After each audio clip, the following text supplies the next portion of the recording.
We have always been told about a little Red Riding Hood in the middle of the forest alone, unprotected and vulnerable, helpless to danger of any kind.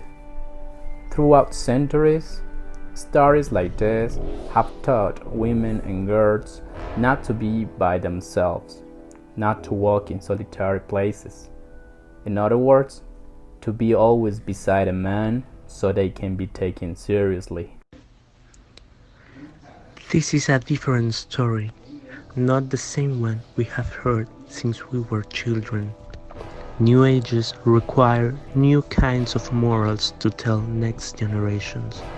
The future needs more Little Red Riding Hoods feeling secure when walking through the woods alone and eradicate wolves-prone candidates, so the feeling of permanent danger could be removed once and for all. Once upon a time, a little Red Riding Hood decided to go to her grandma's cabin to get her a basket full of fruits. But what she didn't know was that a very big and hungry wolf had eaten her grandma in a big bite before he dressed up with her clothes and sat down to wait the little girl to arrive. Then he heard a step approaching the cabin and got ready to receive her. When the little girl was about to knock the door, noticed that it was already open. She felt that something was wrong and got alarmed. She saw all the things inside the house were normal, just in the right place, even though she couldn't stop thinking about the open door.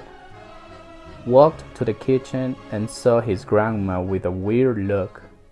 Then she said, "What big ears you have, Grandma," the wolf replied. "They're better to hear you with." "What great big eyes you have, Grandma," said the little girl. "They're better to see you with," the wolf replied. He thought that the next question would give him the chance to eat her just like he ate her grandma. Instead, she said, "What a lovely big furry coat you have on." She smiled and whipped a pistol from her knickers. She aimed at the wolf's head and bang! She shot him dead. A few weeks later, the little girl was not wearing a cloak of red not silly hood upon her head. She was very confident, wearing a furry full skin coat.